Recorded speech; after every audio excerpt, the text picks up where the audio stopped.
आज हम भूगोल से एक दूसरा पार्ट ले रहे हैं जिसका नाम है भारत में कृषि और सिंचाई। आपने अपने गांव में, कस्बों में, अपने घर आसपास पड़ोस के खेतों में जाते हुए देखा होगा। क्या आप जानते हैं कि वे लोग खेती में क्या करते हैं? क्या कभी आप अपने पिता या भाई के साथ खेत पर काम करने, जैसे फसल बोने, काटने, अनाज लाने जाते हैं? यह आपके घर या आसपास वालों का व्यवसाय है, जिसे हम कृषि कहते हैं। जो लोग ये सारे काम करते हैं उसे खेती कहते हैं। कृषि हमारे देश की सबसे पुरानी और महत्वपूर्ण आर्थिक क्रिया है। यह हमारे देश के आर्थिक विकास में महत्वपूर्ण योगदान देती है। क्या आप जानते हैं कि कृषि से तात्पर्य केवल खेती या फसलें उत्पादन करना ही नहीं है, बल्कि कृषि के अंतर्गत पशुपालन भी आता है। मुर्गी पालन, मधुमक्खी पालन, रेशम कीट पालन, झींगा पालन, बागवानी और मत्स्य पालन भी इसी में शामिल है।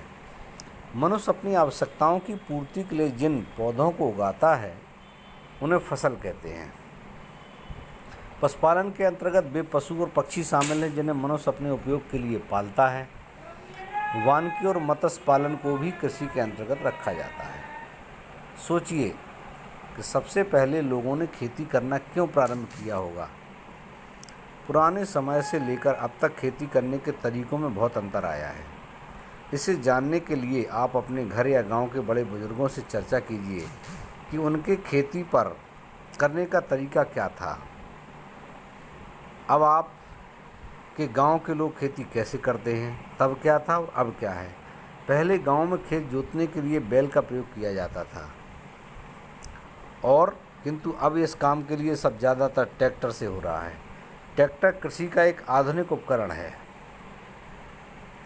अपने गांव के लोग खेती करते हैं, इससे उनकी कौन कौन सी आवश्यकताएं पूरी होती हैं। हम सभी जानते हैं कि हमारी खेती करने से हमारी रोज़मर्रा की जो खाने पीने की वस्तुएं हैं वो सब खेती में ही पैदा होती हैं। पशुपालन से हमें दूध मिलता है। तो इस प्रकार खेती हमारे इतने सारे कामों में आती है।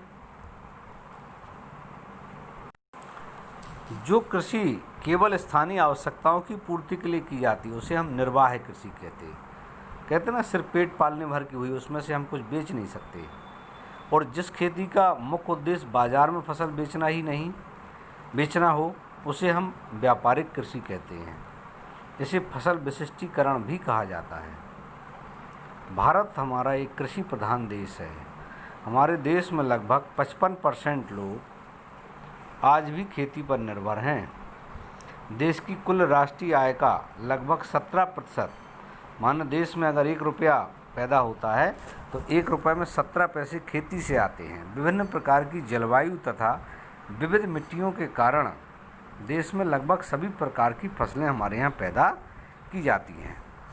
देश में हमारे यहाँ जितनी भी फसलें पैदा होती हैं उनको हमने 3 वर्गों में रखा है। नंबर 1, खाद्यान्न फसलें जिन्हें खाया जाता है। गेहूँ, चावल, जौ, चना, मटर, दालें, ज्वार, बाजरा। नकदी फसलें जिन्हें सिर्फ बेचने के लिए पैदा की जाती हैं, जिनमें है गन्ना, कपास, जूट, तिलहन, तंबाकू। कुछ पेय और बागाती फसलें हैं जिनके बागान लगाए जाते हैं, जिनमें कहवा, चाय, रबड़, गरम मसाले आदि। आप देखें कि आपके आसपास कौन सी फसलें पैदा होती हैं और किस काम के लिए होती हैं। आप अपने गांव के आसपास के लोगों को अलग अलग समय में अलग अलग फसल बोते और काटते देखते हैं। बिल्कुल सही है। पता कीजिए बोने और काटने के समय के आधार पर हमारे यहाँ कितने प्रकार की फसलें होती हैं। जैसे अभी हमारे यहाँ जो फसल बोई जानी है उसको हम कहते हैं ना, अब खरीफ की फसल का समय आ रहा है। जुलाई में पानी बरसेगा तो हमारे यहाँ खरीफ की फसल बोई जाएगी। इसी प्रकार हमारे यहाँ 3 फसलें हैं। रबी की फसल का समय है जाड़े के प्रारंभ में बोई जाती है। हम देखते हैं हमारे यहाँ दिवाली के आसपास बुआई शुरू हो जाती है और ग्रीष्म ऋतु के आरंभ में काटा जाता है। जैसे गेहूँ, चना, मसूर और दालें भी हैं। इनमें क्या क्या होता है? गेहूँ, चना, जौ, मटर, सरसों, अलसी, राई आदि। दूसरी फसल है खरीफ की फसलें, जो वर्षा ऋतु के शुरुआत में ही बोई जाती हैं और शीत ऋतु के आरंभ में काट ली जाती हैं। अभी हमारे यहाँ पानी अगर ठीक से बरस जाए तो एक फसल बुआई शुरू हो जाएगी, जिसमें मूंगफली है, धान है, मक्का है, ज्वार है, मूंग है, जूट है, ये तो इन्हें अभी बोई जाएंगी और ये दिवाली के आसपास काटी जाएगी। तीसरे प्रकार की फसलें हैं जायद की फसलें। इनका समय मार्च अप्रैल में बोई जाती हैं और इन्हें मई जून में काटा जाता है। ये कम समय की फसलें हैं जिनमें है तरबूज, ककड़ी, खीरा इत्यादि, हरी लौकी वगैरह। तो ये हमारे यहाँ 3 प्रकार की फसल प्रणाली है, जिसमें हम रबी, खरीफ और जायद की फसलें कहते हैं।